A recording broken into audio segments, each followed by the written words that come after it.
Good morning everyone. My self Neha Rawat. तो आज हम course fundamentals of plant pathology में जो कि अब हमने एपिडेमियोलॉजी स्टार्ट किया था, तो एपिडेमियोलॉजी का आज हम फर्दर पार्ट देखेंगे। तो एपिडेमियोलॉजी हम क्यों पढ़ते हैं, क्या क्या रीजन है कि ये जो प्लांट डिजीज डेवलपमेंट मतलब जो एपिडेमियोलॉजी हमें पढ़ने का क्यों हम इसे देखते हैं, वो इसका रीजन ये है क्योंकि जो प्लांट डिजीज डेवलपमेंट है ये एक ना बहुत ज्यादा डायनामिक प्रोसेस है, जैसे कि मैंने आपको अर्लियर बताया था। और जो एपिडेमिक हो रही है, जो आउटकम्स आते हैं, इंटरेक्शन होता है होस्ट का, पॉपुलेशन का, प्लांट्स का, जो होस्ट पॉपुलेशंस का इंटरेक्शन होता है एनवायरमेंट के साथ, क्या इम्पैक्ट पड़ता है ह्यूमन की सोसाइटी पे, ह्यूमन पे, उनके फूड पे। एवरीथिंग वाज लाइक कि हमें इसकी वजह से किस तरीके का हार्म होता है एनवायरमेंट में, क्या इफेक्ट पड़ता है। तो इसी वजह से हमें एपिडेमियोलॉजी को हम देखते हैं कि रीजन क्या है, चीजें वगैरह। एपिडेमियोलॉजी में हम लोग डिफरेंट डिफरेंट कंपोनेंट्स वगैरह देखते हैं कि डेवलपमेंट किस तरीके से हो रहा है एपिडेमियोलॉजी का, उनका हम और डेवलपमेंट इवन एपिडेमियोलॉजी का डेवलपमेंट हम लोग देखते हैं, जो कि प्री और पोस्ट हम किस तरीके से कर सकते हैं। और डिफरेंट जो ये डिजीज है, प्लांट डिजीज है जो एपिडेमिक है, उनका कंट्रोल पहले होता था, कि पहले कहा जाता था कि हम इसे कंट्रोल कर सकते हैं, बट हमें यहाँ हमने फिर ये पाया कि हम कंट्रोल तो नहीं कर सकते हैं किसी भी डिजीज को, किसी भी पैथोजन को। हम एकदम से कंट्रोल तो हो ही नहीं सकता है, कंट्रोल हम नहीं कर सकते, लेकिन हाँ, हम मैनेजमेंट कर सकते हैं। तो हम मैनेज कैसे करें, कि मैनेजमेंट हम कैसे करें कि उस डिजीज को उसके बारे में हमें क्या डिफरेंट डिफरेंट टेक्निक्स यूज करनी होगी, क्या डिफरेंट डिफरेंट ट्रीटमेंट्स यूज करनी होगी, कि ताकि हम उस एपिडेमियोलॉजी को, जो यंग एपिडेमियोलॉजी है, उसको हमें जानना है कि किस तरीके से हम डेवलपमेंट कर सकते हैं, क्या न्यू डेवलपमेंट जो क्या डिफरेंट डिफरेंट हम फेजेस यूज कर सकते हैं कि आइडेंटिफाई करें हम डेवलपमेंट ऑफ एपिडेमियोलॉजी को। तो ये रीजन है कि यंग जो प्लांट पैथोलॉजिस्ट है वो ज्यादा पॉपुलराइज होने लग गए एपिडेमियोलॉजी की तरफ, वो ज्यादा एपिडेमियोलॉजी को पॉपुलराइज करने लग गए। कि आप, अगर आपको पता है कि एनवायरमेंटल, आपको इम्पैक्ट पता है कि एनवायरमेंट का इम्पैक्ट इस डिजीज में, इस प्लांट में, इस टाइम पे, इस पैथोजन की वजह से, इतने टाइम में, इतने टेम्परेचर में ये इस तरीके से कॉज कर सकता है, हार्म कर सकता है, तो आप उसका प्रिकॉशन, उसके पहले वो चीज होने के पहले ही आप उसका प्रिकॉशन ले लेते हो कि अच्छा आप इस तरीके से होने वाला है, okay then I should have to be go with this kind of thing, कि मैं अब ये प्रिकॉशन लूंगा। जैसे फॉर एग्जांपल अभी जो लेटेस्ट कोरोना ही चल रहा है, तो आप लोग क्या जो तरीका है कि उसमें पता है कि हमें एक तो सोशल डिस्टेंसिंग रखनी है, ओके दैट वाज ओके, कि हम पहला प्रिकॉशन ये ले रहे हैं। सेकेंड, कि हमें मास्क वगैरह का, हम किसी से मीट करें, we should have to be like कि आपको मास्क वेयर करना है, और आपको ग्लव्स वगैरह यूज करने नहीं है, हैंड वॉश करते रहना है डेली। आपको 10 से 15 सेकेंड तक, काफी उसमें एक फिर भी मोर देन नॉट 10 से 15, मोर देन ऐसे 30-45 सेकेंड्स तक आपको हैंड वॉश अच्छे से ब्रीफली, सॉरी, आपको इजीली हैंड वॉश करना है, like that, this kind of thing. तो ये होती है प्रिकॉशंस की चीजें। और जो प्रिकॉशंस होता है ये बहुत ज्यादा रोल और एक बहुत बड़ा इम्पैक्ट क्रिएट करता है, कि आप किसी भी, आपको पता है ये चीज हर साल होनी है और ये चीज हर साल आ रही है, तो हम इसके लिए क्या प्रिकॉशन यूज करें। तो that's the way we are doing here, okay.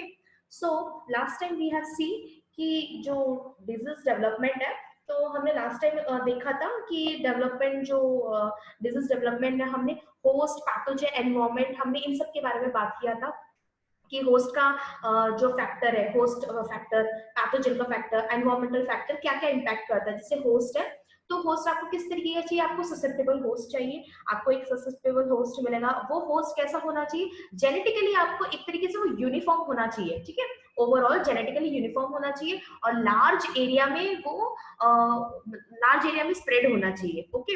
So large area में स्प्रेड होना चाहिए, बहुत ज्यादा होस्ट पॉपुलेशन होनी चाहिए। तो ये होता है ससेप्टेबल होस्ट का factor.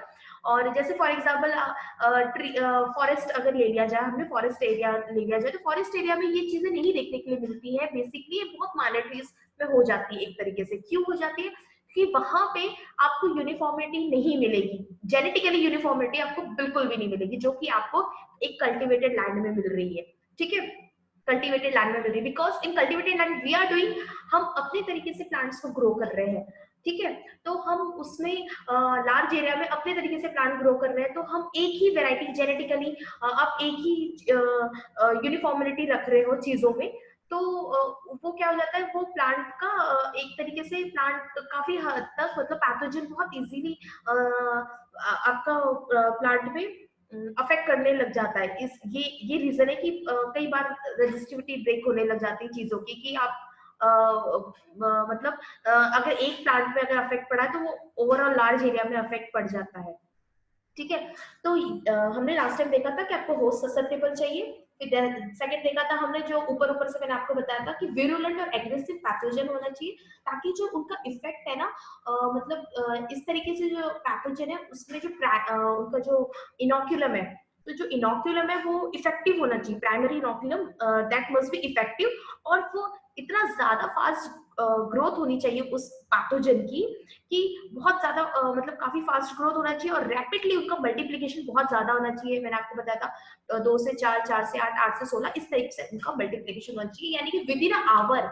Okay, within hour और विद इन डे, डे में उनकी इतनी मिलियंस ऑफ पॉपुलेशन हो जाए। ठीक है, कि बहुत ज्यादा मल्टीप्लीकेशन हो जाए। कुछ ऐसे बैक्टीरियाज हैं जो मतलब आधे ही दिन में वो इतना ज्यादा मतलब मिलियंसली वो इस तरीके से मल्टीप्लाई होके पूरा कवर अप कर लेते हैं। जैसे लास्ट टाइम मैंने आपको बताया था कि पैट्रिक एक मतलब मैंने आपको बैक्टीरिया का एग्जांपल दिया था कि उसमें पैट्रिक प्ले में जब हम उसे रखते हैं तो वो विद इन हाफ डे में ही वो इतना ज्यादा अपने आप को मल्टीप्लाई कर लेता है कि उनकी पॉपुलेशन बहुत ज्यादा मतलब फास्ट ग्रोइंग पॉपुलेशन जिसे कहते हैं हम।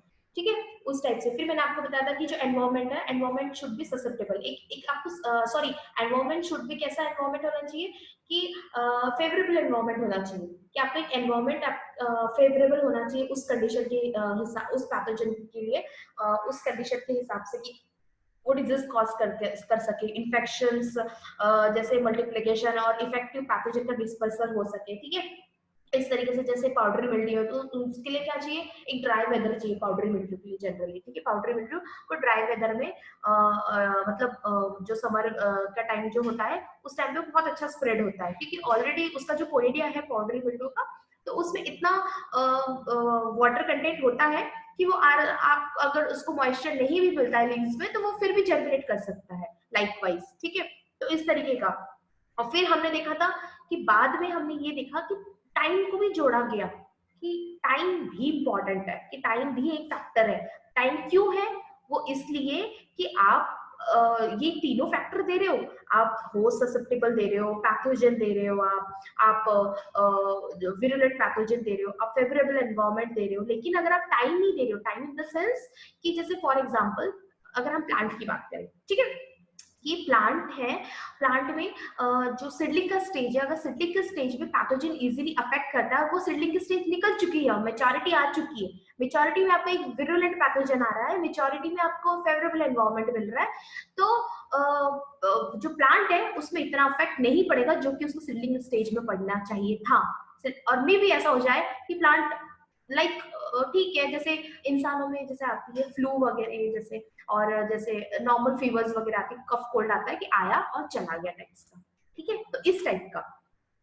तो आज हम देखेंगे पैथोजन फैक्टर्स। तो पैथोजन फैक्टर्स में हम देख रहे थे विरुलेंट और एग्रेसिव, मतलब पैथोजन कैसा होना चाहिए, विरुलेंट होना चाहिए, एग्रेसिव होना चाहिए पैथोजन। तो बेसिकली ये जो माइक्रो ऑर्गेनिजम्स है ना, ये डेवलप्ड होते हैं एक स्पेशल इनकी मतलब स्पेशल फैकल्टीज होती है जो ओवरकम करती है पोस्ट के डिफेंस को, और वो रिस्पॉन्स करती है इनिशियल, और एक तरीके से डेवलपमेंट होता है वहां पे किसका, डिजीज का डेवलपमेंट होता है। तो there are certain important pathogen factors की जो कि अफेक्ट करते हैं ये जो कोर्स ऑफ एपिडेमिक्स है उसको अफेक्ट करते हैं, like I told you virulent and aggressive pathogen. तो हियर व्हाट हैड हैपेंड कि जो विरुलेंस जो है, यानी कि विरुलेंस क्या है, ये एक एबिलिटी है माइक्रोब्स की, जिसको हम कह सकते हैं ये क्वालिटेटिव कैरेक्टर है, ठीक है, पैथोजन का। मैं आपको आगे बताऊंगी क्वालिटेटिव क्वांटिटेटिव क्या होता है। ये एक तो क्वालिटेटिव कैरेक्टर है पैथोजन का, जो कि कॉज करता है एक सक्सेसफुल, आप कह सकते हो कि सक्सेसफुल इन्वेजन कॉज करता है प्लांट की स्पीसीज में, ठीक है। और एग्रेसिवनेस के टाइम पे क्या होती है, एग्रेसिवनेस क्या होता है कि ये एक क्वांटिटेटिव ट्रेंड होता है एग्रेसिवनेस, ठीक है। तो ये रिलेट किया जाता है कि जो एक तरीके का जो पैथोजेनिक एक्टिविटी है ना, उन सबका मिला जुला, जो पैथोजेनिक एक्टिविटी है उन सबका मिला जुला, और वो डिसाइड करते हैं कि अमाउंट ऑफ डिजीज का रेट क्या होगा, जो प्रोग्रेसिव जो रेट है ना, जो डिजीज का रेट क्या होगा, कि उसको डिटरमाइन, उसको डिसाइड करती है, ठीक है। कि ये आपका एग्रेसिवनेस, ये जो आपका विरुलेंस क्या होता है, एबिलिटी होती है माइक्रोब्स की, एक ये क्वांटिटेटिव कैरेक्टर होता है, और ये कॉज करता है मतलब ये एक सक्सेसफुल इन्वेजन जो प्लांट के स्पीसीज में ये ऑकर करता है, ठीक है। और वही जो एग्रेसिवनेस है वो है क्वांटिटेटिव ट्रेंड है वो। तो वहां पे क्या होता है कि ये ना ओवरऑल मतलब जो ये पैथोजन की एक्टिविटीज वगैरह ना, इन सबका एक तरीके से कह सकते हैं इन सबका सम होता है, और वो डिसाइड करता है कि अमाउंट ऑफ जो डिजीज है और जो रेट ऑफ प्रोग्रेस है वो कितना होगा, उस वो ये चीज डिसाइड करेगा। अब जो ये पैथोजेनी जो ट्रेंड है ना, तो यहाँ पे क्या होता है, जो पैथोजन जो ट्रेंड मतलब डिफरेंट काइंड्स ऑफ जो वेरिएंट्स है, जैसे रेसेस वगैरह हो गया, पैथोजेनिक जो रेसेस हो गया, और ये वैरी करता है, ठीक है। यहाँ पे वैरी होता है, जैसे विरुलेंसी उसकी कैसी है, यानी कि वो ए विरुलेंट है या विरुलेंट है, वो डिपेंड करता है। और ये एग्रेसिवनेस है, तो एग्रेसिवनेस का इसमें क्या होता है कि एग्रेसिवनेस या तो स्लो या फास्ट डैमेज करता है होस्ट पॉपुलेशन को, ठीक है। एग्रेसिवनेस बाय स्लो, या फिर आप कह सकते हो कॉजिंग करता है स्लो या फास्ट डैमेज होस्ट पॉपुलेशन को, लाइकवाइज। तो इसमें जो ये एपिफाइटिक है, जो रैपिड साइकिल है इन्फेक्शन का, एसेंशियल होता है। सक्सेसफुल इन्फेक्शंस जो होते हैं can be caused by only virulent isolate of the pathogen, okay. जो विरुलेंट है वही कॉज करता है। अब नाउ जो हाई बर्थ रेट है, यानी कि जो पैथोजन है वो एपिफाइटिक तो है फॉर्म में, और उसमें इतनी कैपेसिटी है कि वो प्रोड्यूस करता है एनॉर्मस क्वांटिटी ऑफ स्पोर्स को, कि बहुत ज्यादा एक लार्ज अमाउंट में वो स्पोर्स को काफी मतलब प्रोड्यूस करता है, और साथ ही साथ कि उसमें इतनी क्षमता होती है कि वो एक ना बहुत लंबी जर्नी को ऑकर करता है एक शॉर्ट डिस्टेंस में, शॉर्ट ऑफ टाइम में, सॉरी आई कैन से, कि बहुत कम पीरियड में वो टाइम में वो एक लॉन्ग डिस्टेंस को कवर कर लेता है। तो ये मतलब काफी कुछ ऐसी फंजाइज होती है कि जो ये इस चीज को मतलब इस ये उनकी मतलब क्वालिटी होती है एक तरीके की, ठीक है। फिर नेक्स्ट वन है लो डेथ रेट ऑफ पैथोजन। अब क्या होता है कि ऐसे पैथोजन हमने देखे गए हैं कि प्लांट्स में जो डिजीज कॉज करते हैं उनका जो डेथ रेट होता है ना, वो बहुत ज्यादा कम होता है, ठीक है। तो मैंने आपको अभी जो सर्वाइवल में बताया था, हाई बर्थ रेट होता है उनका, यानी कि सर्वाइवलिटी जो है ना उनकी पैथोजन की बहुत ज्यादा होती है, कि जो पैथोजेनिक प्रोपेग्यूल्स है, ठीक है। तो वो क्या होता है कि उनको ना जो एनवायरमेंट का जो कंडीशंस है ना, तो एनवायरमेंट का कंडीशन से उनको कोई अफेक्ट नहीं पड़ता, कि एनवायरमेंटल के कंडीशन से उसको अफेक्ट नहीं पड़ता, उनकी इतनी ज्यादा हाई रेट होती है उसकी प्रोड्यूसिंग की, जो उनकी सर्वाइबिलिटी की हाई रेट बहुत ज्यादा होती है, और वो इजीली अपने आप को इनिशिएट कर देते हैं नया इन्फेक्शंस में, ठीक है। एनवायरमेंटल कंडीशन उनको अफेक्ट नहीं करता है। और ये जो एबिलिटी है ना इनोक्यूलम की, कि ये मतलब जो एनवायरमेंट है, चाहे फिजिकली हो, केमिकली हो, बायोलॉजिकली आपको जो दिया जा रहा है, ठीक है, उसमें भी वो सर्वाइवल कर लेता है। तो ऐसा जो पैथोजेनिक प्रोपेग्यूल्स है, जैसे मतलब पैथोजेनिक प्रोपेग्यूल्स यानी कि जो प्राइमरी इनोकुलम मैंने आपको बताया था, तो ये डिसाइड करता है, मतलब वो जो पैथोजन का जो ना न्यू जो प्रोपेग्यूल्स है, जो प्राइमरी इनोकुलम है, वो एक्चुअली डिसाइड करता है कि जो सर्वाइवल है ना, जो सर्वाइबिलिटी है, मतलब सर्वाइबिलिटी है, कि वो डिसाइड करता है कि क्या सर्वाइबिलिटी और मतलब पैथोजन का ये जो एनवायरमेंट है वो डिसाइड करता है, इनोक्यूलम की एबिलिटी डिसाइड करती है एनवायरमेंट के साथ मिलकर कि जो सर्वाइबिलिटी क्या होगी पैथोजन की, और इससे आपको ये पता चलेगा कि जो प्राइमरी इनोक्यूलम है ना, उनका जो अमाउंट है कि इनिशिएट करना कि नए डिजीज साइकिल को, ठीक है, तो ये डिसाइड करता है। और ये जो अमाउंट है प्राइमरी इनोक्यूलम का, ये एक तरीके से ना बहुत ज्यादा पैरा अमाउंट इम्पोर्टेंस है एपिडेमियोलॉजी में। ओके, चाहे वो आप कह दो कि मोनोसाइकिल हो या पॉलीसाइकिल डिजीज हो, दोनों में ही ये बहुत ज्यादा इम्पोर्टेंट है कि ये डिसाइड करता है कि क्या आपका सर्वाइबिलिटी हो सकती है पैथोजन की।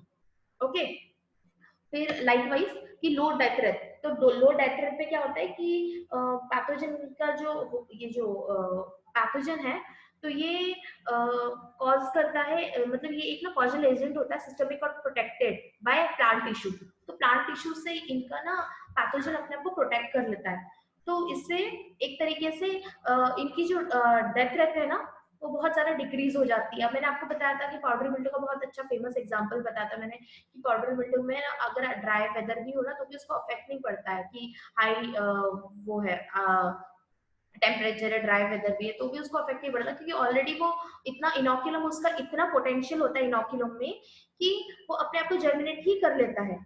ठीक है, तो इस तरीके से, और इजी और रैपिड डिस्पर्सल होता है पैथोजन का, कि जो इन पैथोजन का बहुत इजीली इजीली यानी और रैपिड डिस्पर्सल पैथोजन का होना। अब ये कैसे होगा?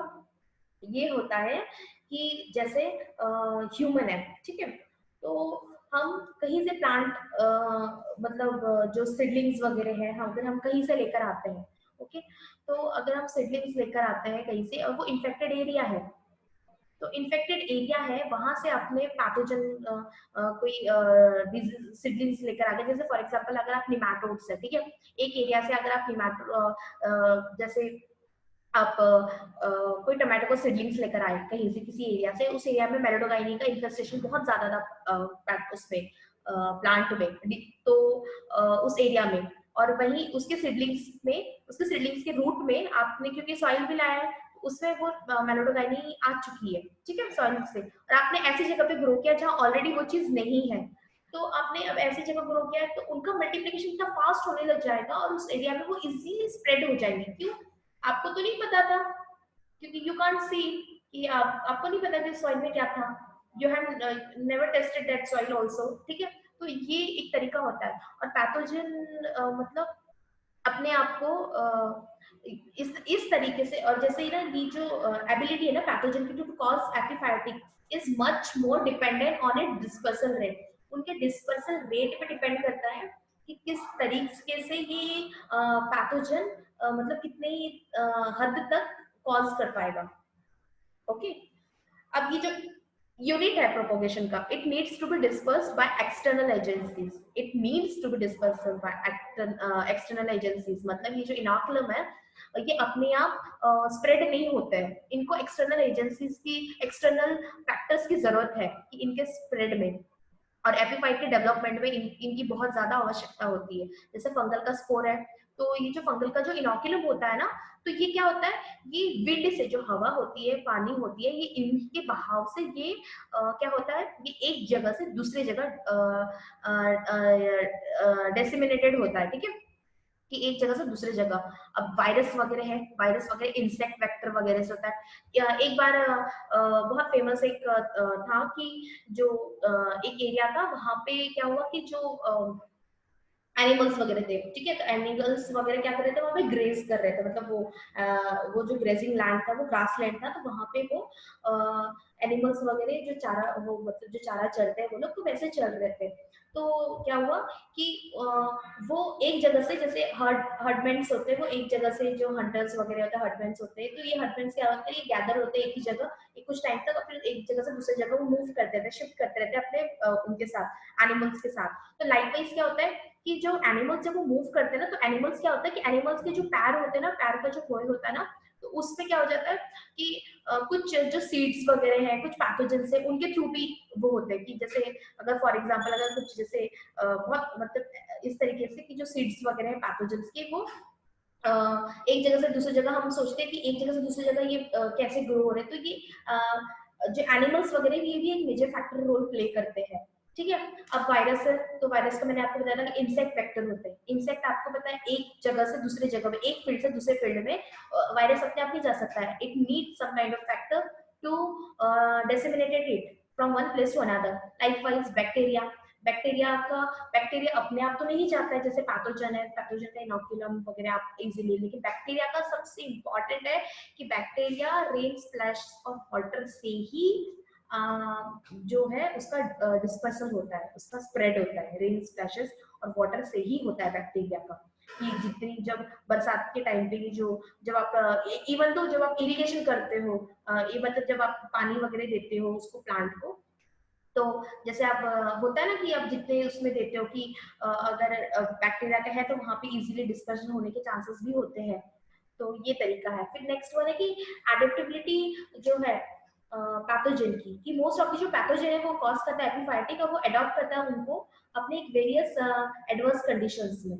ठीक है, तो इस तरीके से ये जो पैथोजेंस था कि पैथोजन का तरीका। और हाँ, मैंने आपको ये जो इनोकुलम पोटेंशियल है, तो इनोकुलम पोटेंशियल भी जो है वो बहुत सबसे इम्पोर्टेंट यहाँ पे चीज कि इनोकुलम का पोटेंशियल, कि कितना ज्यादा उसमें इनोकुलम पोटेंशियल है कि वो डिजीज को स्प्रेड, डिजीज कॉज कर सके। ठीक है, और उसमें कितनी एबिलिटी है कि वो अपने आप को एक तरीके से कह सकते हैं कि अपने आप को मतलब इनिशिएट कर सके डिजीज के साइकिल्स में, अपनी अपनी सर्वाइविलिटी, उसकी पैथोजन की सर्वाइविलिटी, इनोकुलम की सर्वाइविलिटी, वो सब कुछ मतलब इस पे डिपेंड करता है। फिर प्लस इनोकुलम की डेंसिटी, कि आपके इनोकुलम में कितनी डेंसिटी है। पोटेंशियलिटी तो पता है कि भैया उसके अंदर एनर्जी कितनी है, डिफाइन करती है कि एनर्जी का अवेलेबल क्या है, कोलोनाइजेशन का क्या है, जो सबस्ट्रेट है उसका सरफेस रेट कितना है, सबस्ट्रेट का इन्फेक्शन कॉज करने का, कोलोनाइज करने का, दैट थिंग। ओके, नाउ कि इनोकुलम की डेंसिटी क्या है, कि क्या मतलब कितना amount of inoculum physically quantity उसका जो है कि कितना होना चाहिए कि वो पैथोजन का जो ये है, मतलब जो प्राइमरी इनोकुलम है, जो पैथोजेनिक प्रॉपर्टी है, per unit volume, per unit जो वॉल्यूम है कितना होना चाहिए उनका एयर में या सॉइल में, ताकि वो कॉज कर सके। इवन तो जो इनोकुलम डेंसिटी है that was like primary determine करती है वो, और जो इनोकुलम पोटेंशियल है वो मोर है, इट वाज लाइक कि more the inoculum density and you will get more will be the inoculum potential. Okay, how much it has a density, if it has a large density you can get the large amount of inoculum potential in it. The efficiency, even though the efficiency of the inoculum should be like it will vary with different groups of plant pathogens. So the production, the efficiency, all together are the factors for the spread of the disease. And in if we talk about bacteria and viruses, they are hardly any kind of modification in their inoculum production. Okay. So in fungal pathogen, it produce a different kind of propagules. हमें देखने के लिए मिलता है. It was shows like adaptations होता है वहाँ पे. Depend करता है कि उनके habitants में.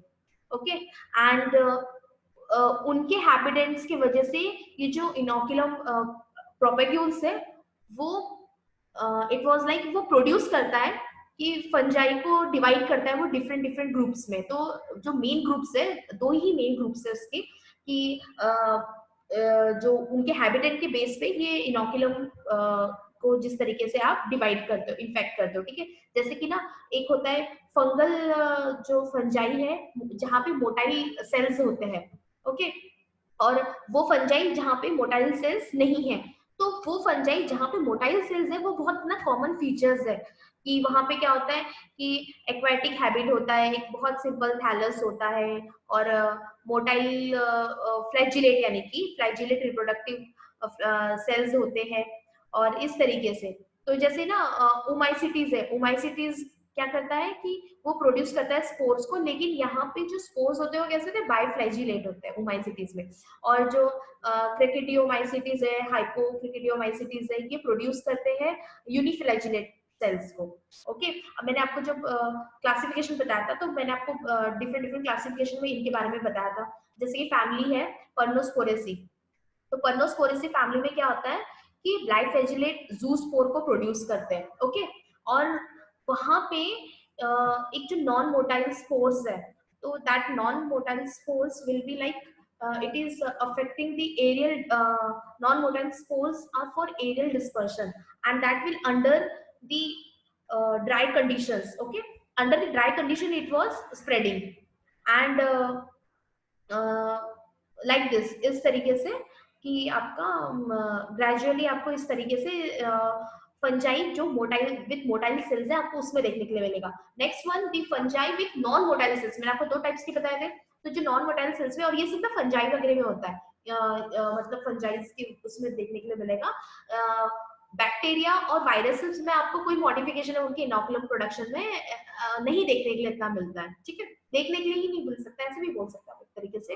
अब यहाँ पे क्या होता है कि जो फंजाई है विदाउट मोटाइल सेल्स का है, तो यहाँ पे क्या होता है कि जो एस्कोमाइसिटीज के जो मेंबर्स है वो अडॉप्ट करते हैं एक टेरेस्ट्रियल हैबिट को। अभी हमने क्या देखा ना, एक्वेटिक हैबिट अडॉप्ट हो रही थी मोटाइल सेल्स में क्योंकि वो मूव कर रहे थे। अब यहाँ पे क्या हो रहा है कि यहाँ पे टेरेस्ट्रियल ड्राइड और टेरेस्ट्रियल हैबिट को ये अडॉप्ट कर रहे हैं। और यहाँ पे क्या होता है, ये कंप्लीटली इनमें ना जो मोटाइल सेल्स है वो लॉस हो जाता है, नहीं होता है। ठीक है, और जो कोनिडिया इनका टिपिकली असेक्सुअल जो स्पोर है कोनिडिया, ठीक है, तो ये प्रोड्यूस होता है अबंडेंस में। ठीक है, और यहाँ पे ये this was the main reason कि ये जो ग्रुप है ना फंजाई का, ये बहुत ज्यादा सक्सेसफुल है प्रोड्यूसिंग एपिडेमिक्स। कौन सा group? fungi without motile cell. Okay, fungi without motile cell, and because this group are producing a successful epidemics. Okay, और कुछ एडवांस जो एस्कोमाइसिटीज हो गया, ये ना सप्रेस करते हैं सेक्सुअल रिप्रोडक्शन को। जैसे कि जो फंगस है उनमें जो सरवाइव मतलब वो जो फंगस जो इसमें कैसे सरवाइव करते हैं, असेक्सुअल स्पोर से। बेसिकली इनमें जो एडवांस एस्कोमाइसिटीज है ना, उनमें क्या होता है कि फंगस असेक्सुअल स्पोर से सेक्सुअल स्पोर को सप्रेस करते हैं और वो सरवाइव करते हैं असेक्सुअल स्पोर्स के थ्रू। असेक्सुअल स्पोर्स जो कि कोनिडिया है उसके थ्रू। ठीक है, जैसे कि ना बहुत ही फेमस एग्जांपल है टेफ्रीना डिफॉर्मेसिस।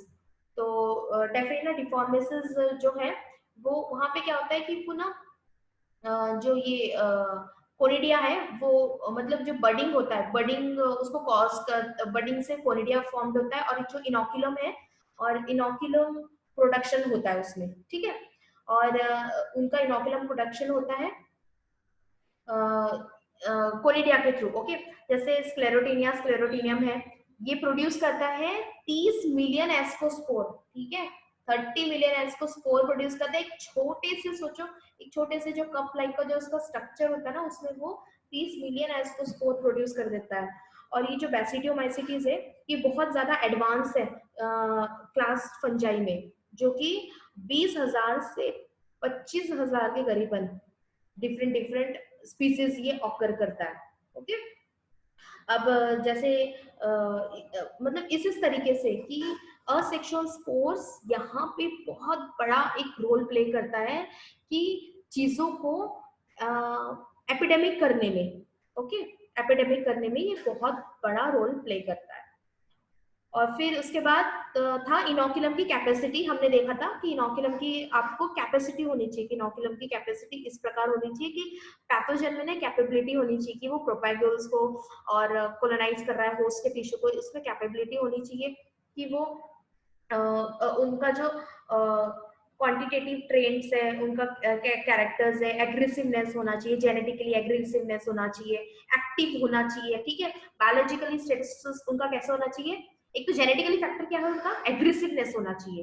पहली बात, इनोकुलम की कैपेसिटी मैं आपको बता रही हूँ।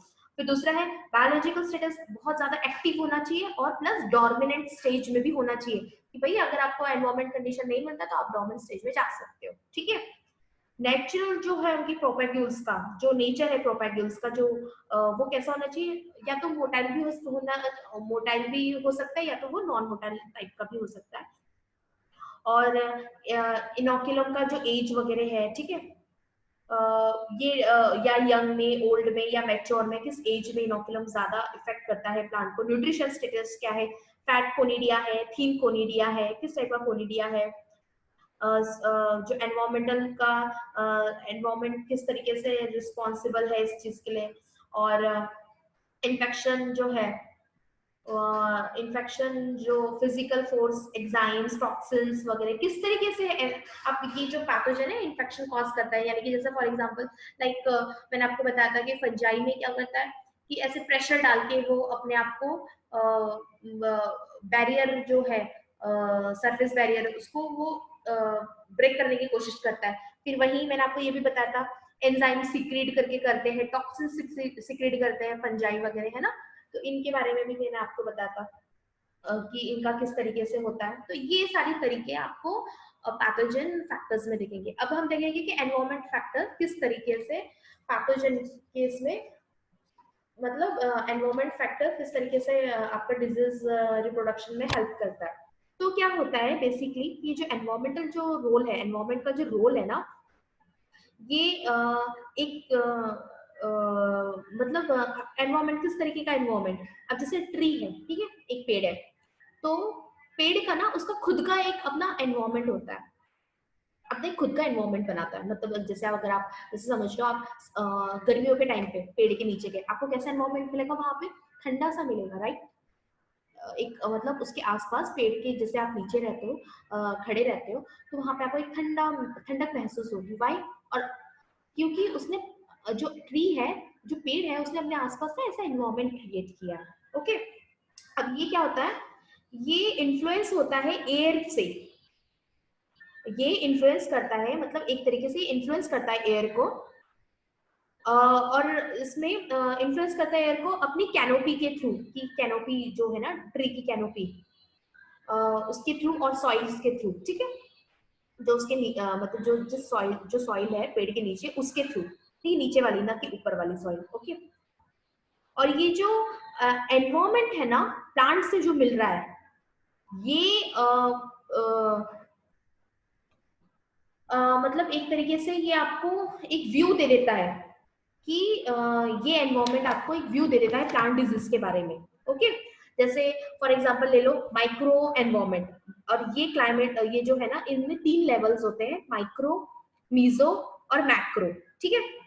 माइक्रो एनवायरमेंट में क्या होता है, ये इन्फेक्शियस कोट होता है एक, यहाँ पे ये क्रिटिकली होता है, अर्ली स्टेज जो होता है ना इन्फेक्शन प्रोसेस का, वहां उसके लिए ये मैक्रो एनवायरमेंट क्रिटिकल स्टेज चाहिए होता है, ये अर्ली स्टेज में इन्फेक्शियस प्रोसेस में। फिर बारी आती है मीजो एनवायरमेंट की। तो जो ये मीजो एनवायरमेंट है, यहाँ पे क्या होता है कि मतलब ये जो डिफरेंट डिफरेंट की जो डिजीजेस वगैरह है, एपिडेमिक डेवलपमेंट वगैरह, ये ज्यादातर ये जो क्रॉप एनवायरमेंट है ना, ये studies of related with basically actually ये डिजीज और एपिडेमिक डेवलपमेंट से रिलेटेड है, ये कि ये क्रॉप की कैनोपी, एटमॉस्फेरिक लेयर्स, जो भी इसका सराउंडिंग है, इसको वो डीलिमिट कर देता है, ठीक है। फिर नेक्स्ट वन है मैक्रो एनवायरमेंट। अब मैक्रो एनवायरमेंट में क्या होता है कि एक एटमॉस्फेरिक कंडीशन होती है लेयर्स की क्रॉप के सरफेस पे, और ये कॉन्स्टिट्यूट करती है मैक्रो एनवायरमेंट क्रिएट करती है, कि इन्फ्लुएंस करती है एक स्पेशल प्रोसेस को, जो कि जैसे ना लॉन्ग डिस्टेंस जो डिस्पर्सल होता है फंगस का, फंगस स्पोर्स का, उन सबको उनमें ये है हेल्पफुल होती है। कन्वेंशनल मेट्रोलॉजिकल डिस्पर्शन होता है टर्म्स का माइक्रो क्लाइमेट्स में, और ये कॉमनली यूज होता है which refers to environmental conditions in 3 dimension space, और जो ऑक्यूपाई करता है क्रॉप्स को एंड द एक्सटर्नल डाउनवर्ड जो रूट जोन है सॉइल में, ठीक है, उसे ये डिटरमाइन करती है। और जो एनवायरमेंटल जो एलिमेंट है, जो एनवायरमेंट का टेम्परेचर का इफेक्ट है, वो भी डिपेंड करता है कि जैसे टेम्परेचर का इफेक्ट कैसे हो गया, कि टेम्परेचर का इफेक्ट इस तरीके से हुआ कि जैसे कि ना अर्ली ब्लाइट जो पोटैटो है, ठीक है, एग्जांपल के थ्रू जो अर्ली ब्लाइट पोटैटो है, वो उसका सीक्वेंस क्या है, कि वो हाई से आपको जो लो टेम्परेचर है, ठीक है, वो प्रेफर करता है अर्ली ब्लाइट। हाई से लो टेम्परेचर, मैंने आपको बताया था गर्मियों के टाइम पे बहुत ज्यादा होता है, सॉरी हाँ, हाई से लो टेम्परेचर प्रेफर करता है, ठीक है। तो गर्मियों के टाइम पे नहीं, मतलब हाई से लो टेम्परेचर प्रेफर करता है, जैसे अल्टरनेरिया सोलेनाई है, फाइटोप्थोरा इन्फेस्टांस है। तो ये जो हाई से लो टेम्परेचर, यानी कि फाइटोप्थोरा इन्फेस्टांस धीरे धीरे जैसे बढ़ने लग जाता है, यानी कि आप देख सकते हो कि अक्टूबर से, मतलब नवंबर से जो जनवरी तक, क्योंकि जनवरी तक आपका लो टेम्परेचर होता है, नवंबर से तो नॉर्मल टेम्परेचर चलता रहता है, फिर वो जनवरी तक एकदम लो हो जाता है। तो उस टाइम पे आपको जो ये है फाइटोप्थोरा इन्फेस्टांस है, इसका इन्फेस्टेशन सबसे ज्यादा देखने के लिए मिलता है हमें जनवरी के टाइम पे। ओके, दिसंबर टू जनवरी के टाइम पे हमें ज्यादा, क्योंकि उस टाइम पे क्या होता है, टेम्परेचर काफी फिर एक हद तक लो हो जाता है। अब जैसे डिजीज है जो मोनिलिफोरिया फिक्टोकोला से कॉज होती है, जो कि एक brown root of stone fruits है, और कोलेटोट्राइकम जो स्पीसीज है जो कि एंथ्रेक्नोज कॉज करती है। तो इनसे ये ना ये जो गर्म इलाका है ना, यहाँ पे बहुत ज्यादा सीरियस होती है ये डिजीज, ठीक है। जो गर्म इलाका है आपको वहां पे बहुत ज्यादा देखने के लिए मिल जाएगी। सो और जो और सोलेनेसिस प्लांट्स वगैरह में भी जो सोलेनासेरम जो विल्ट है ना, विल्ट जो कॉज करती है, सूडोमोनास, ये जो ये भी आपको इजीली वहां पे देखने के लिए मिल जाएगा। अगर हम बात करें वायरल डिजीज की, तो ये एक तरीके से ना ये प्रिवेलिंग है, टेम्परेचर का इन्फ्लुएंस और उसका establishment, multiplication of virus particles, ये सब का। और मतलब ये ठीक है, इस तरीके से ये कॉज करता है। तो इसका मतलब ये है कि जो ये टेम्परेचर, जो प्लांट पैथोजेंस है ना, इनका बायोलॉजिकल जो सिस्टम है ना, ये भी इन्फ्लुएंस होता है टेम्परेचर की चेंजेस से। ओके, टेम्परेचर के चेंजेस से भी ये बहुत ज्यादा इन्फ्लुएंस होता है। और ये प्लांट पैथोजन है, डिफर करता है, जो टेम्परेचर रिक्वायरमेंट्स है इनकी डिफर होती है, पैथोजन टू पैथोजन ये वेरी करता है।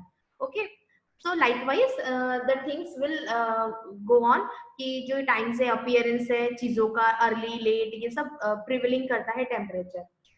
ओके, फिर मॉइस्चर, मॉइस्चर का इफेक्ट क्या है, relative humidity, due, rain water, irrigation water, ये इनके डिफरेंट डिफरेंट मॉइस्चर्स है, ये अफेक्ट करते हैं इनिशिएशन का, डेवलपमेंट जो स्प्रेड है डिजीज का।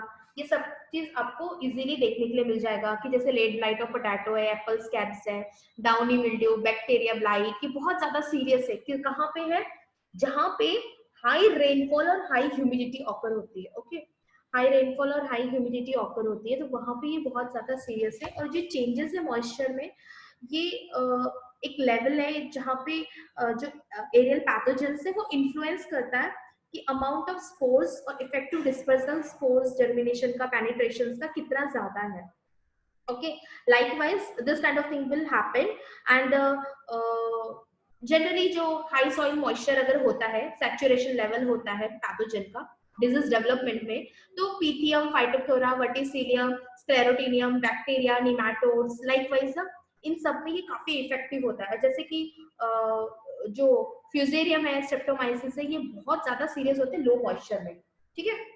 हाई मॉइस्चर में कौन हो रहा है, हाई मॉइस्चर में हो रहा है पीथियम, फाइटोप्थोरा, वर्टिसिलियम, इनको मॉइस्चर ज्यादा चाहिए। मैं टेम्परेचर की बात नहीं कर रही हूँ, यहाँ पे मॉइस्चर की बात कर रही हूँ, सॉइल को मॉइस्चर यहाँ पे ज्यादा चाहिए। वहीं पे वो जो डिजीज है जैसे कि फ्यूजेरियम, स्ट्रेप्टोमाइसिस, ये ज्यादा सीरियस है लो मॉइस्चर सॉइल कंडीशंस में। ओके, अब जैसे पाउडरी मिल्ड्यू है और वेस्कुलर जो विल्ट्स वगैरह है ना, वो फेवर है ड्राई कंडीशन में। मैंने आपको बताया था कि पाउडरी मिल्ड्यू आपको समर के टाइम पे ज्यादा देखने के लिए मिलेगी, क्यों, क्योंकि ड्राई कंडीशंस होती है आप, है ना, तो इस वजह से। और जो सॉइल मॉइस्चर है वो इन्फ्लुएंस करता है पैथोजन की एक्टिविटीज को, और एसोसिएट होता है माइक्रोबियल इंक्लूडिंग एंटागोनिस्टिक वगैरह जो बायो एजेंट्स हैं जो प्रेजेंट होते हैं राइजोपियस सॉइल्स में वगैरह, ठीक है। तो इस तरीके से, तो likewise the effect of moisture, how it affect it was, तो ये तरीका था, ठीक है। फिर विंड का इफेक्ट कैसा होता है, कि विंड एक इंपॉर्टेंट फैक्टर होता है एनवायरमेंट के लिए। जैसे जो एयर का जो मूवमेंट है, ठीक है, एयर का मूवमेंट है वो भी डिपेंड करता है, वो भी डिसाइड करता है, वो भी इन्फ्लुएंस करता है टेम्परेचर को, रिलेटिव ह्यूमिडिटी को, क्रॉप की कैनोपी को। और इसीलिए लेकिन ना एक तरीके से जो ये विंड है ना, ये इनडायरेक्ट रोल प्ले करता है, ठीक है, इन्फ्लुएंस करता है डिजीज के डेवलपमेंट में, लेकिन ये इनडायरेक्टली प्ले करता है, डायरेक्टली प्ले नहीं करता है। ओके, तो इस तरीके से डिफरेंट डिफरेंट कॉजेस होते हैं कि ये बहुत ज्यादा इफेक्टिव होते हैं। ओके, और एनवायरमेंट में ये सारा जो तरीका होता है एनवायरमेंट में कॉज करने का डिजीज। अब optimum weather conditions, correlation, dispersion, infection, survival of pathogens, और ये वैरी करता है, इंपॉर्टेंट है ये, और ये वैरी करता है एक जगह से दूसरे जगह में। Weather conditions as the optimum temperature, moisture, lights, etc. are the very essential for the development of this epidemics. And here what had happened, there is a relation between the weather epiphytic and that is called मेट्रोपैथोलॉजी, उसे हम मेट्रोपैथोलॉजी बोलते हैं। और last one मैंने आपको time का भी बताया था कि टाइम फैक्टर भी इंपॉर्टेंट है, ठीक है। अब हम देखेंगे कंपाउंड इंटरेस्ट डिजीज पॉलीसाइक्लिक। तो हियर क्या होता है कि जो रेट ऑफ इंक्रीजेस ऑफ जो डिजीज है वो मैथमेटिकली एनालॉगस है कंपाउंड इंटरेस्ट को। Money interest in added periodically जो कैपिटल इंटरेस्ट है वो इंक्रीज होता है, ठीक है। यहाँ पे पैथोजन है ना वो प्रोड्यूस करता है स्पोर्स को रैपिड रेट में, ओके। और जो प्रोपैग्यूल्स है वो डेसिमिनेट होता है किससे, एयर से डेसिमिनेट होता है। फिर इनॉक्यूपेशन जो पीरियड है स्पोरुलेशंस का वो बहुत ही शॉर्ट होता है, ओके। और बहुत सारे जो several generations will of the pathogens in a life of the crop it will gathered. जैसे for example rust of cereals, तो रस्ट ऑफ सीरियल्स में आपको ये सारे पॉइंट्स देखने के लिए मिलेंगे। नेक्स्ट वन है सिंपल इंटरेस्ट डिजीज, जो कि हम मोनोसाइक्लिक है, हम काफी टाइम से बोल रहे थे मोनोसाइक्लिक पॉलीसाइक्लिक, तो उनके बारे में मैं आपको बता रही हूँ।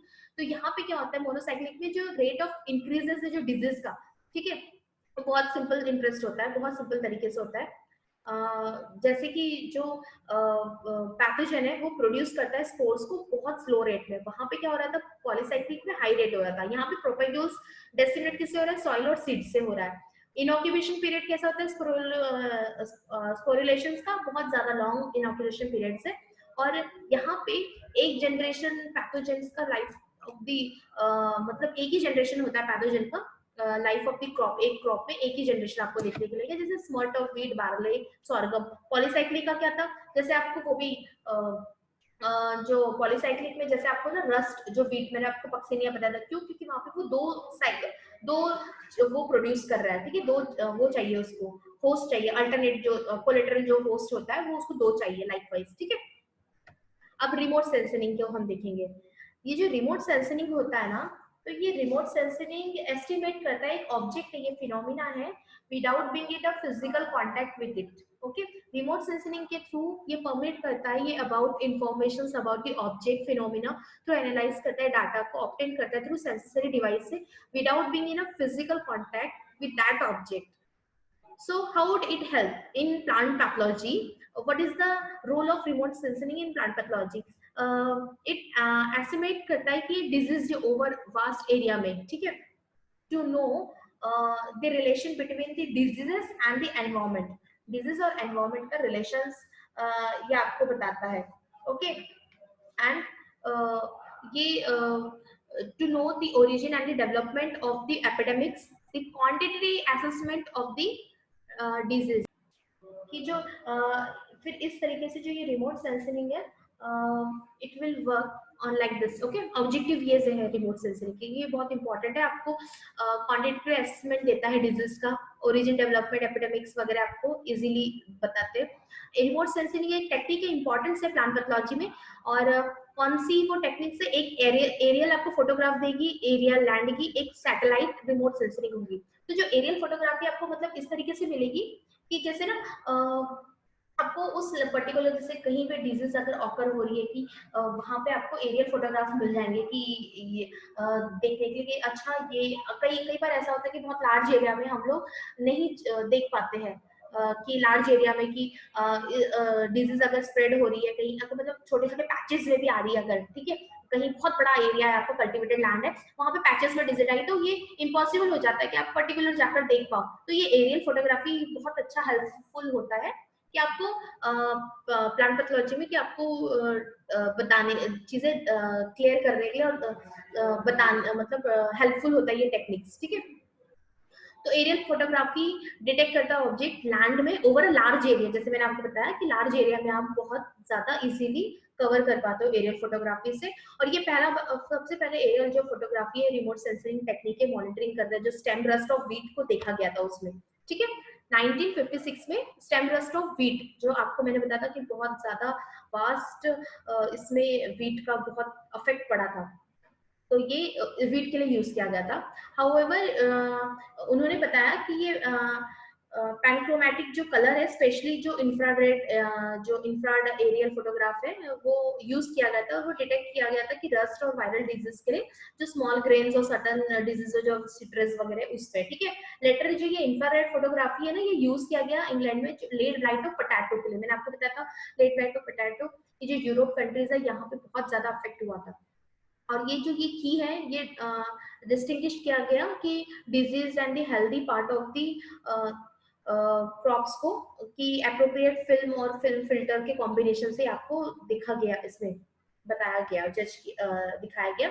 जो मेन फिल्म टाइप्स है दैट आर यूज्ड इन पैनक्रोमैटिक और इंफ्रारेड नॉर्मल कलर और इंफ्रारेड कलर, ये यूज किया गया था। इंफ्रारेड जो फिल्म्स है वो प्रेफर्ड करता है because of their superior sensitivity, जो विजुअल लाइट से इंफ्रारेड है वेवलेंथ है रेडिएशंस का, उनसे।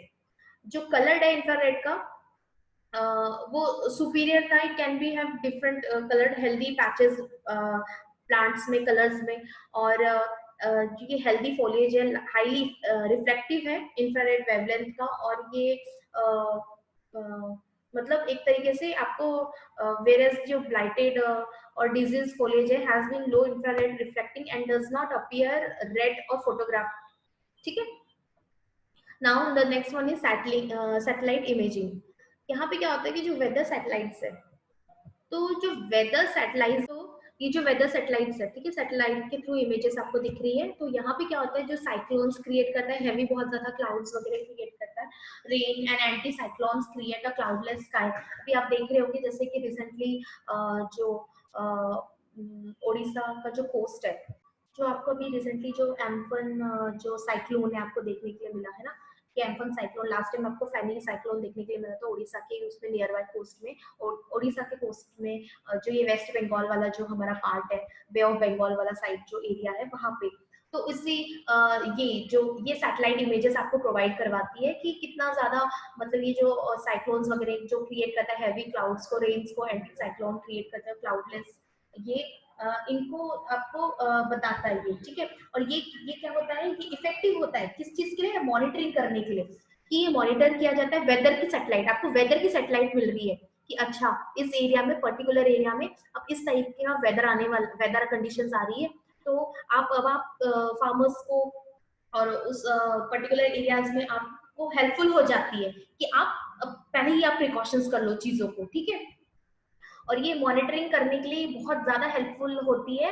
एपिडेमिक जो एपिडेमिक जो फेवरिंग जो सिस्टम्स होती है, ठीक है, जो कि हम जिसका सैटेलाइट का यूज करते हैं, ये डिजीज के ऑकरेंस के लिए फील्ड में कैन बी मॉनिटर, हम इसको ना डिजीज का ऑकरेंस अगर फील्ड में होगा ऑन दी फील्ड में, तो उसको भी हम मॉनिटर करने के लिए हम बहुत इजी तरीके से, बहुत अच्छे तरीके से हम इसको यूज कर लेते हैं, ठीक है, मॉनिटर करने के लिए। जैसे स्प्रेड और डिस्पोजिशन ऑफ जो स्टेम रस्ट है पैथोजन का, जो वीट में जो इन्फ्लुएंस करता है सिनोप्टिक वेदर कंडीशन को, ठीक है, कि इसके लिए जो वेदर कंडीशन चाहिए ना, रिक्वायर्ड है, ठीक है। अब आपको ऑलरेडी पता है, मैंने आपको अभी एनवायरमेंट में बताया था कि वेदर कंडीशन कितना इंपॉर्टेंट होता है। तो अब आपको ऑलरेडी जब पता है कि इस चीज के लिए इस टाइप का वेदर कंडीशन चाहिए, और आपको वेदर कंडीशन कहाँ से जानकारी मिल रही है, वो आपको मिल रही है सैटेलाइट जो इमेजिंग है उससे आपको जानकारी मिल रही है कि अब इस टाइप का वेदर कंडीशन आने वाला है। तो अब आपको पता चल गया कि इस टाइप का वेदर कंडीशन आने वाला है, तो अब आपको क्या प्रिकॉशंस लेने हैं, उस स्टेज में आपको क्या प्रिकॉशंस लेने हैं, कि जो ठीक है। और जैसे इंडिया में हमने देखा कि इंडियन स्टेम रस्ट रूल्स है, तो ये वेदर कंडीशंस ये इसमें आपको बहुत हेल्पफुल साबित हुआ है कि मतलब बहुत हेल्पफुल साबित होता है कि मॉनिटरिंग करने के लिए, ठीक है। Likewise, and this is one most famous example. You should have to be remember this. The spread and the dispersion of the stem rust pathogens of the wheat is influenced by definite synoptic weather condition. Okay, that is called Indian stem rust rule. Okay, it required a definite that weather condition, and because of that weather condition, this disease can be easily spread. So here the Earth Source Technology Satellite Landsat 1972 USA. Landsat cover करता है entire globe को everywhere, ठीक है, every 18 हर 18 दिनों में scanning करता है at the same area at the fixed time में, ठीक है। स्कैनिंग करता है सेम एरिया को फिक्स टाइम में। This scan data is compared for any major differences happened within 18 days.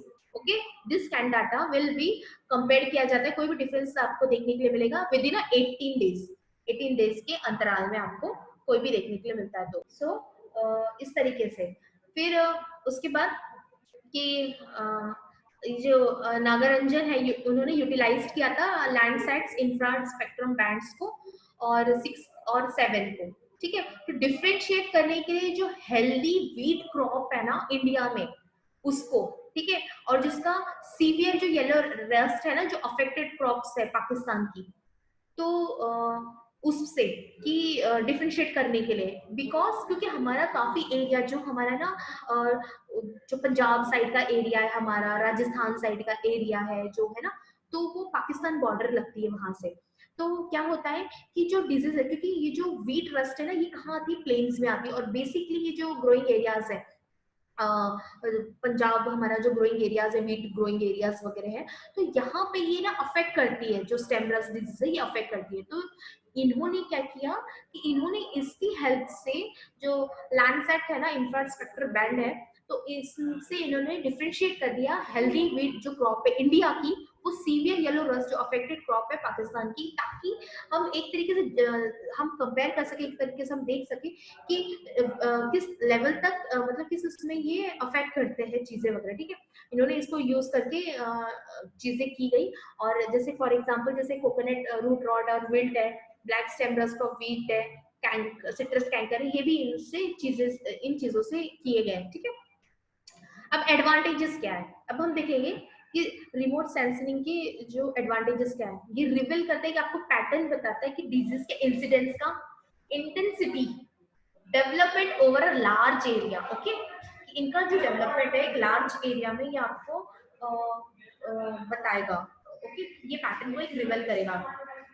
Like the data generated by remote sensing is enabled to multidisciplinary approach। कि जो data generate हो रहा है remote sensing के लिए, ये आपको बहुत बहुत डिफरेंट डिफरेंट डिसिप्लिनरी में आपको ये इफेक्टिव होगा। जैसे for example likewise we are plant pathologist, तो प्लांट पैथोलॉजी में ये आपको इफेक्टिव होगा कि अब इस टाइप की वेदर कंडीशन आ चुकी है, तो हमें एपिडेमियोलॉजी के थ्रू हमें कुछ हमें मतलब काफी चीजें पता है कि ये इस टाइम ये डिजीज के लिए ये कंडीशन रिक्वायर्ड है, ओके।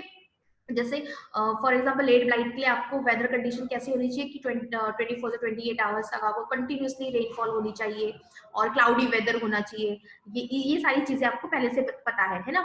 तो लाइकवाइज कि ये चीजें आपको पता है, तो अब ये रिमोट सेंसिंग से आपको यही जानकारी मिलती है कि ये इस टाइप का वेदर आने वाला है, तो अब आप देख लीजिए, आप तैयारी कर लीजिए अपनी पहले से, चीजें आपको पहले से काफी टाइम पहले से आपको वो चीजें तैयारी मिल जाती है कि चेतावनी आपको मिल जाती है कि आपको ये चीजें अब हो रही है, तो आप प्रोटेक्शन आप यूज करो, आप अपनाओ, ठीक है। लाइकवाइज और ये मेट्रोलॉजी डिपार्टमेंट में भी हेल्पफुल होती है रिमोट सेंसिंग जो है, मेट्रोलॉजिकल डिपार्टमेंट में भी, चाहे हॉर्टिकल्चर डिपार्टमेंट कर लो या everywhere everywhere it was like helpful, okay. So it gives a synoptic views of a large area, एक बहुत बड़ा एरिया में ये आपको एक ना व्यू प्रोवाइड करता है, ठीक है।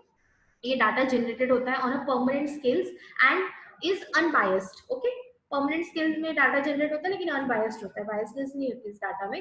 Data equation is fast compare to the traditional method and this data is analysed is by effectively utilised, okay.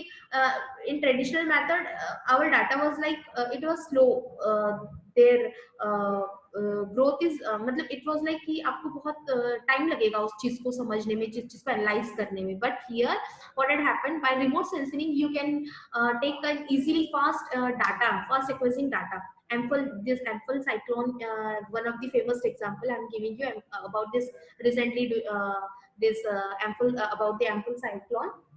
तो आपको ऑलरेडी इतने टाइम पहले ही आपको मिल चुकी है चेतावनी कि ये चक्रवर्ती जो तूफान है जो पश्चिम बंगाल के घाट पे तट पे आ रहा है, तो उसके आपको पहले काफी दिन पहले ही आपको चेतावनी मिल चुकी है ना, कि आप नियर बाय जो कोस्ट एरिया है वहां से काफी दूर चले जाओ आप, और अपनी चीजें अपने मतलब हर एक तरीके से आपको तूफान का मतलब सब कुछ आपको पूरी चीजें पता चल गई है आपको, है ना।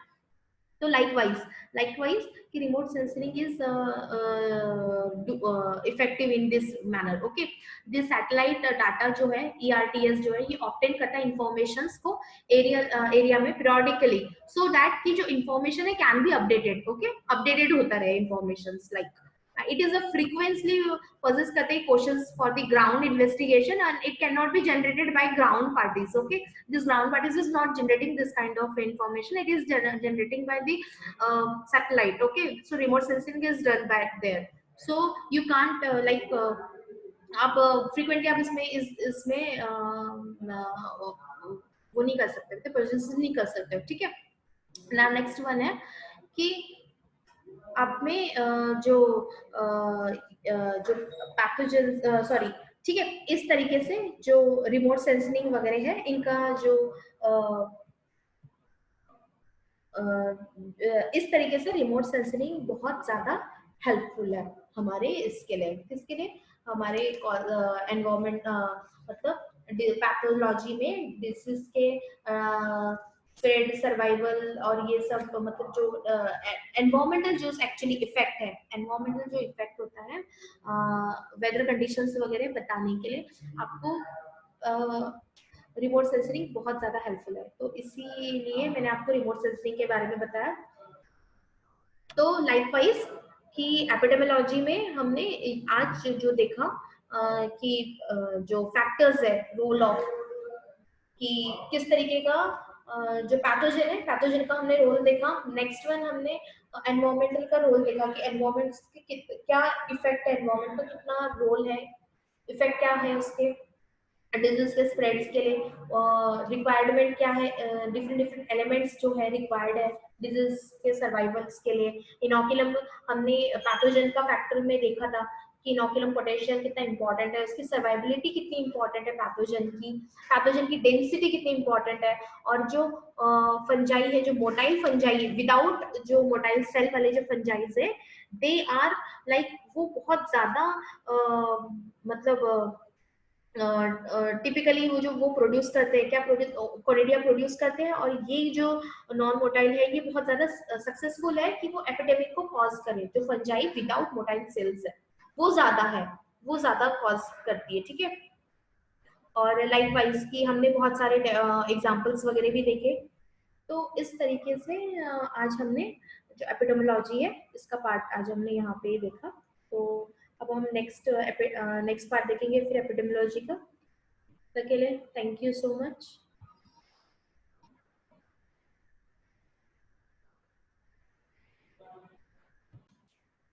एक मिनट आपको, हाँ, यहाँ पे सॉरी, यहाँ बाइंड अप करने से पहले मैं एक बात बता दूं कि मैंने यहाँ पे आपको जितने भी जो इम्पोर्टेंट जहाँ जहाँ मैंने जिस जिस पॉइंट को आपको कहा है कि you should have to be note down, you should note down that points because that was very much important for you. ये जो डिफरेंशिएशन है कंपाउंड इंटरेस्ट और पॉलीसाइक्लिक, और जो सिंपल इंटरेस्ट डिजीज है जो मोनोसाइक्लिक है, इसका डिफरेंशिएशन बिल्कुल याद रखिएगा, बहुत ज्यादा इंपॉर्टेंट है और काफी इफेक्टिव मतलब आपको जानकारी देता है चीजों के पैथोजन के बारे में। तो आप इन्हें अच्छे से एक बार देख लीजिएगा, ठीक है, गो थ्रू करिएगा। और ये वाला जो मैंने आपको ये वाला जो ये 3 पॉइंट्स बताए, ये थोड़ा अच्छे से याद रखिएगा। मैंने हर बार आपको जब भी मैंने आपको फंगल बैक्टीरिया वायरसेस आता गया, मैंने वहां पे भी आपको बताया था कि फंगल्स का जो स्कोर है वो डिसेमिनेटेड वाटर विंड से, मतलब ये बहुत सारे तरीके से होता है फंगल का डिसमिनेशन, लेकिन जो वायरस का है ये insect vector major role play करता है। ठीक है, इंसेक्ट वेक्टर ही मेजर रोल प्ले करता है। और बैक्टीरिया का मैंने आपको बताया था कि सबसे ज्यादा रेन स्प्लैशेस और वाटर से ही होता है बैक्टीरिया का। ठीक है, और जो मैं बीच बीच में आपको लेड ब्लाइट, फाइटोप्थोरा और जो पाउडरी मिल्डियो हो गया, स्क्लेरोटीनिया हो गया, विल्ट हो गया, इनके जो मैं आपको एग्जांपल्स बता रही हूँ, फ्यूजेरियम्स वगैरह हो गए, इनके एग्जांपल्स बताते जा रही हूँ। जो बीच बीच में जिन जिन पैथोजेंस के नाम लेके आप प्लीज उनको नोट डाउन जरूर करिएगा, that was very much important. So here okay then, and हाँ, यहाँ पे एक मेन ऑब्जेक्टिव्स वगैरह भी देख लीजिएगा कि ये जो ऑब्जेक्टिव्स है रिमोट सेंसिंग के प्लांट पैथोलॉजी में, तो ये ऑब्जेक्टिव्स बहुत इंपॉर्टेंट है। तो इन ऑब्जेक्टिव्स को भी आप एक बार इनसे भी आप गो थ्रू हो जाइएगा। Okay, so that's it for today. आज के लिए इतना ही काफी है। So thank you so much.